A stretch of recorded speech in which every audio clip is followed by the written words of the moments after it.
Recording in progress. Good evening. I open the meeting. I welcome all of the councillors here in person and remotely, and to members of the public who have joined us in the gallery this evening. Councillor Spenceley, if you would do the acknowledgement of country. Thank you, Mayor. I'd like to acknowledge and begin today by acknowledging the traditional owners of the land that we meet on today, to pay our respects to leaders past and present and emerging, and to note that land was never ceded, and pay my respects. Thank you. Thank you. There is no apologies or request for leave of absence, but we have a request from Councillor Gibson for remote access for the reason of travel. Councillor Berrigan. Mayor, I'm happy to move that Councillor Gibson be permitted to attend remotely for the reason of travel. Seconded by Councillor Spenceley. I put that to the meeting. All those in favour?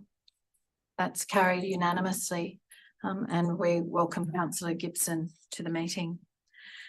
Are there any disclosures of interest? Item 11.2. Thank you. This meeting is being recorded and made publicly available on Council's website. Those present should refrain from making any defamatory statements. By attending the meeting, you are giving consent to your image and voice being webcast. Councillors, staff and members of the gallery are advised that the improved audio-visual system is now operating in the council chambers. The cameras provide a better quality picture for those watching the webcast or on Zoom, and the new microphone in the centre of the chamber is highly sensitive and can pick up and broadcast any conversation in the room, including those held in the public gallery. Councillors will continue to use the desk microphones for the benefit of the gallery. And just a reminder that Council's Code of Meeting Practice requires that councillors, council staff and members of the public must ensure that mobile telephones are turned to silent during meetings of council, and that councillors who need to use their phone to text, talk or engage in social media activity must leave the chamber to do so. The confirmation of the minutes. Is there a mover? Thank you, Councillor Santa. A seconder? Councillor Lamb. I put the minutes, all those in favour, and that's carried unanimously. We have a request. Councillors, I've received a request from a member of the public who is here tonight, Ms. Jessica Carpenter, who did not make the 10 a.m. cut-off and would like to address us on item 10.1, Heritage Assessment of 53 and 55 Yeo Street, Cremorne. I propose that we grant leave to Ms. Carpenter to speak to us, and that we therefore move to open a public forum for item 10.1. Councillor Berrigan. Madam Mayor, I'd like to open the public forum for item 10.1 and allow the speaker to address the council. Seconded by Councillor Mutton. I put that to the meeting. All those in favour? Thank you. That's carried unanimously. Councillor Berrigan. Madam Mayor, I have a procedural motion to move a few items on Globo. I propose to move the following on Globo. Item 10.2, matters outstanding July 2023. 10.3, review of ward. Mayor, I'd like to speak on 10.3. 10.3, that's fine, not 10.3. 10.4, New Year's Eve 2023. 10.6, investment and loan borrowings report as at 30 June 2023. Councillor Mutton, do you wish to speak to both your motions, or would you like them moved on Globo?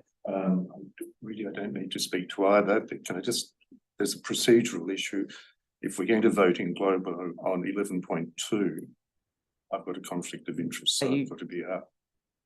I thought it was non-pecuniary, non-significant. Oh, sorry, well, it was on the screen. Should we? I'll leave 11.2 and I'll move 11.1. 11.2 in to prevent. Yep, and we'll move 11.1 on Globo. Yes. Okay. So just to confirm, 10.2, 10.4, 10.6. and 11.1 on Globo. Is there a seconder for that motion? Councillor Mutton. I'll put that item. All those in favour? That's carried unanimously. For the benefit of those in the gallery, The adoption on Globo of those items means that council has resolved to adopt the recommendation in each of the reports and the proposed motion in 11.1. That takes us to the agenda.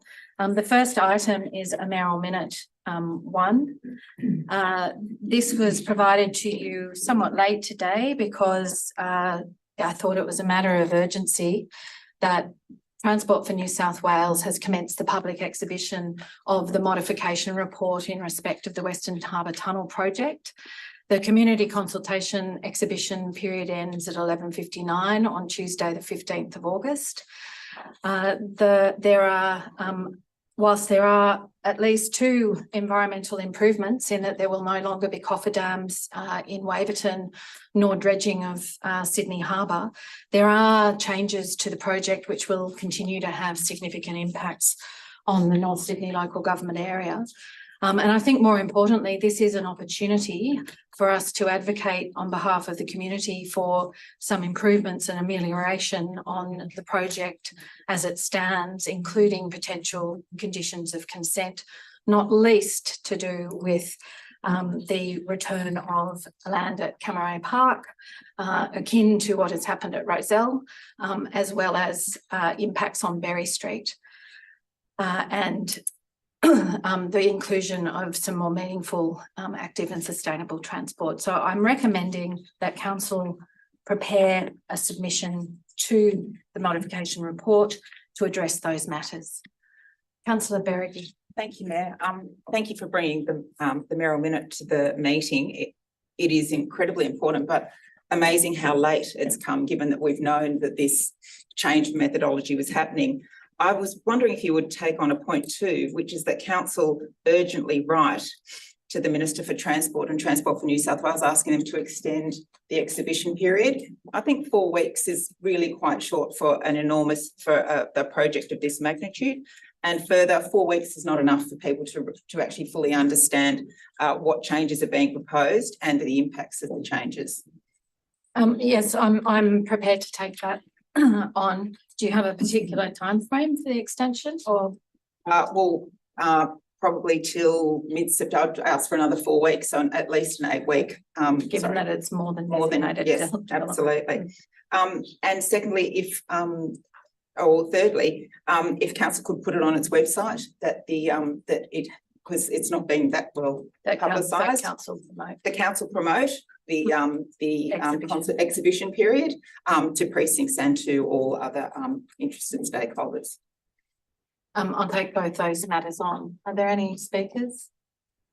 In the absence, I put the item to the meeting. It is now as recommended with 2 additional points that council urgently write to the Ministers for Transport and Roads, seeking an extension of the public exhibition period, and that council promote the public exhibition to precincts and other interested stakeholders.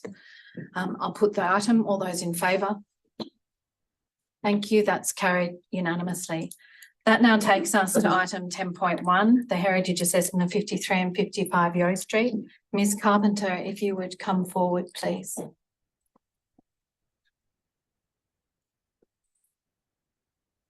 Thank you very much. Thank you for allowing me to speak this evening. My name is Jessica Carpenter. I represent the residents of the Wickham Road Heritage Group of Houses and the Harrison Street Heritage Group of Houses and other concerned residents regarding 53 and 55 Yeo Street. Just first up, it has been a very emotional day. I've had a lot of residents reaching out to me. They're deeply upset about the process. The truth is that all the members of this council, all of these residents, and indeed the Heritage Report findings, all conclude that these are beautiful Federation houses and that they're representative of our heritage environment. And yet our recommendation tonight is that we do nothing further to try to protect them. As residents, we ask, what more could we have done? Over 30 people put in submissions back in November when this was first proposed.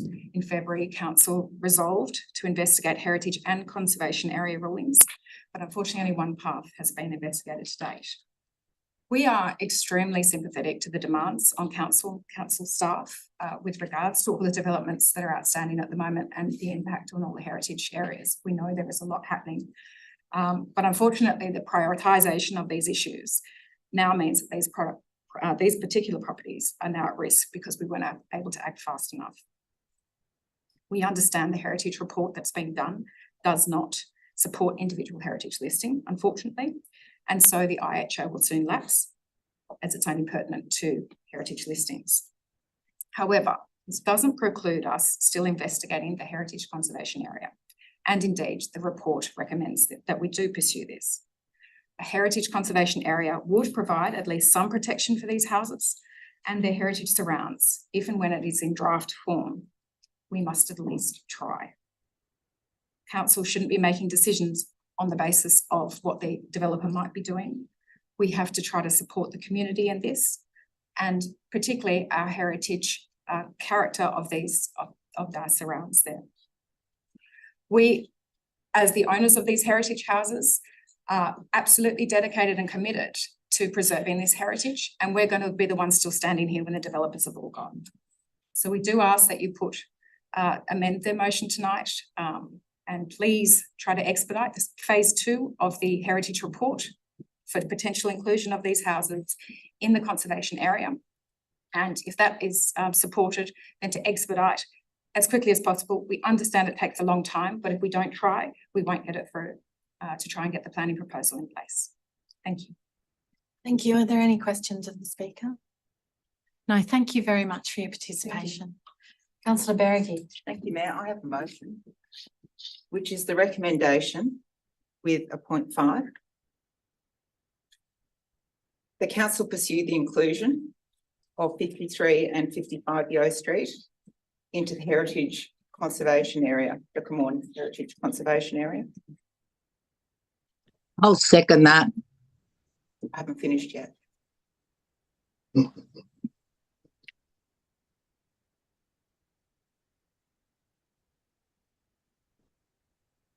And 6, that council provide an urgent report as to the basis of the exclusion of these 2 properties from the Cremorne Conservation Area when the conservation area was created. Yeah, I'll second that. Thank you, Councillor Gibson. That's seconded by Councillor Gibson. I'll just briefly speak to the motion. I am too sad because they are beautiful homes with beautiful setbacks, which we see very little of these days. However, given the report, we really have no basis to continue at this point in time. Who knows? But what we can do is try and include them in the conservation area. It is part of living in the biggest city in the country and within 5 kilometres of the CBD that our area is being sought after. And it is all of our responsibility to keep an eye out on what's going on. We can't always do everything, but we can do something, because at the end of the day, we're the ones that live here and love it. So I'd just like to thank everybody that's contacted me, and I assume all the other councillors today. We know you're passionate about where you live. That's why we love it. And I hope that this gives some comfort that we are listening and we are going to try and do what we can to at least maintain some facade of what is there, if that was possible. But I would like to thank council staff. They have gone, it is an enormous report. It's considerable, it's a lot of effort. But it's not taken lightly to revoke an IHO when the council has moved that way. So I'd like to thank council staff because it has been difficult. And I have a heavy heart in saying revoke the IHO, but I think it's the right thing to do. But we live to fight another day. Thank you. Are there any other speakers? Councillor Burke. Thank you, Mayor. I want to acknowledge our community here and thank you for standing up for our heritage and our environment. It is very upsetting that we're in a situation where we might lose these beautiful homes. I lived in Harrison Street for some years and it is a beautiful area. So thank you first and foremost. Secondly, this is the growth at all cost agenda of successive federal governments. And I'd encourage you to write to federal members of parliament to ask them to slow the growth so that we can better protect our heritage and our environment. I'll be doing that. So I endorse this motion. Thank you. Are there any other speakers? Do you wish to exercise your right of reply? No, I'm happy for I put the motion, I put the item. All those in favour? Thank you. Those against? Thank you. That's carried. That takes us to 10.3, review of ward boundaries and names, 2024 election. Councillor Burke, do you have a motion? Yes, Mayor, I have a motion to defer to a briefing. Okay, is there a seconder? Councillor Lamb? I'm happy to speak to the motion, Mayor. Thank you. So I feel like our two wards are working well. There hasn't been any negative feedback from our community, so I'm in principle supportive of continuing this. Having a look back at the last council, there was a lot of discussion around this. There was potential east-west and other options.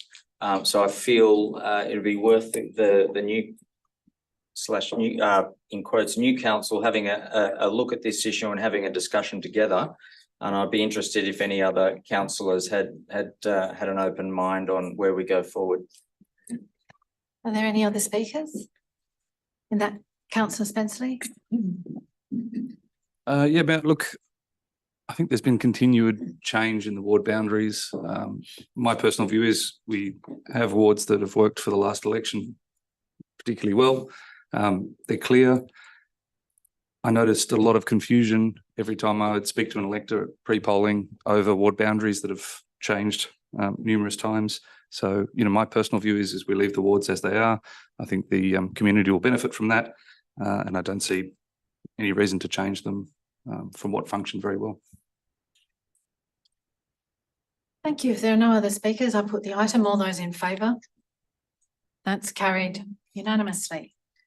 That takes us to item 10.5, food waste and recycling. Councillor Welsh.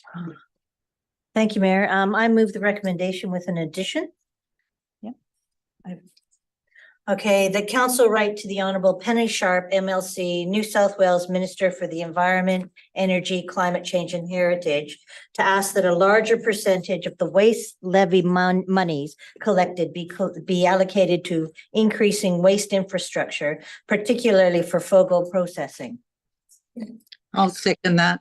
It's been seconded by Councillor Lamb. Thank you. Just before you move on, Councillor Santa has, from the motion, Councillor Santa has indicated that he also would like to make an addition to the recommendation. If you could hear from him on that, perhaps you'll include it. Thank you, Mayor. I'm proposing that council write to the state government pointing out that while councils are required under state government legislation to introduce a food organics, garden organics, FOGO waste disposal system by 2030, no financially feasible arrangement with the private sector currently exists for such a system to be implemented. Council therefore seeks the state government's assistance in establishing such a facility. Are the mover and seconder prepared to take that on? I'm Yes. fine I with think that. it. Thank you. Yeah, they're very complement each similar. other. Thank you. They do. Yeah. Councillor Welsh, you may speak to the motion. Okay, thank you. Okay. At the last local government election, I campaigned to be a champion of food organic and garden organic processing, particularly in multi-unit dwellings. The results of the food scraps trial will be used to contribute towards the planning of future waste services to maximize food scraps recovery in a financial and environmentally sustainable manner.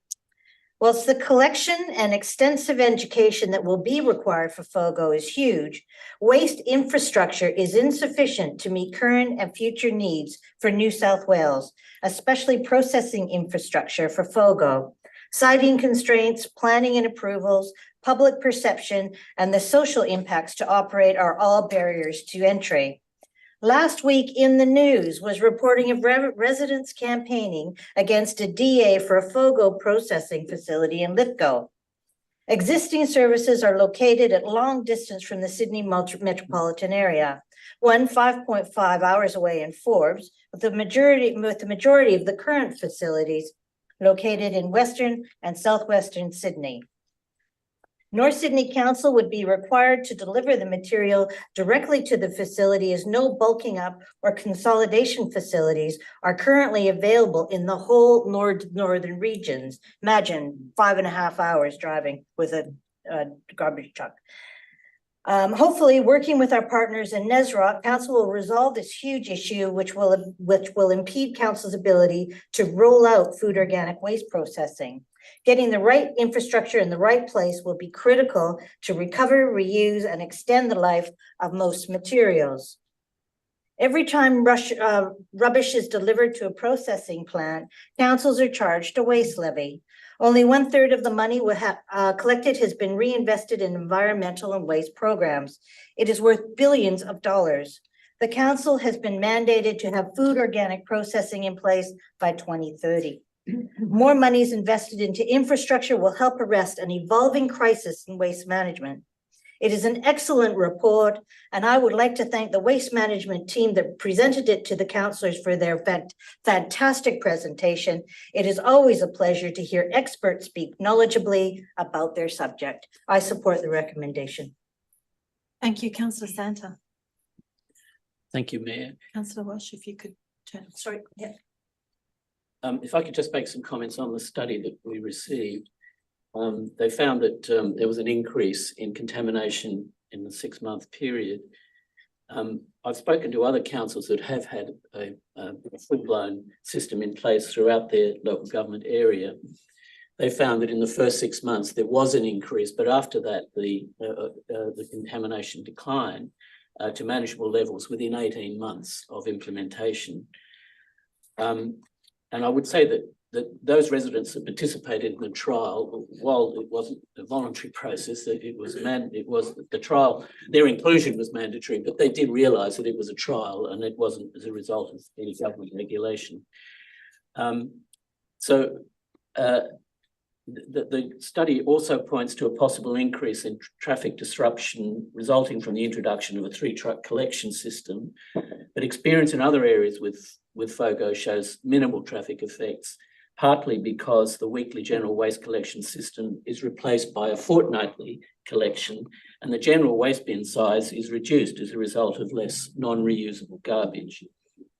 FOGO systems have been successfully in place in other locations, including with a large proportion of medium high density residences.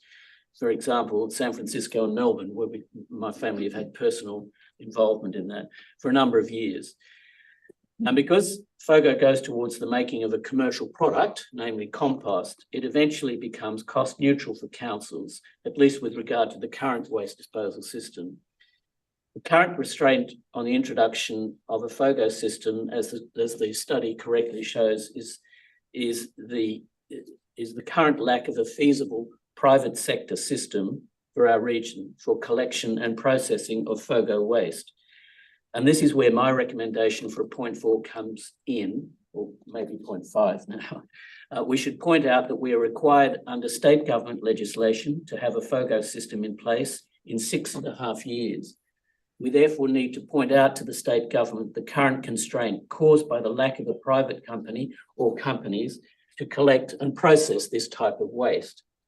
We need the government's help in solving this problem, perhaps through the introduction of a temporary incentive scheme to get the private sector going for our region. We need the government's support in introducing this vital component of the war against waste and against the currently large contribution this waste makes towards global warming by dumping it in landfill. Thank you. Are there any other speakers? Just quickly, I'm going to speak. Councillor Gibson, did you wish to speak? Yes, just very quickly. Thank you, Mayor. Look, as you know, Mayor, the previous council addressed this matter on numerous occasions, and we tried very hard to progress this initiative, but there were constant hurdles in our way.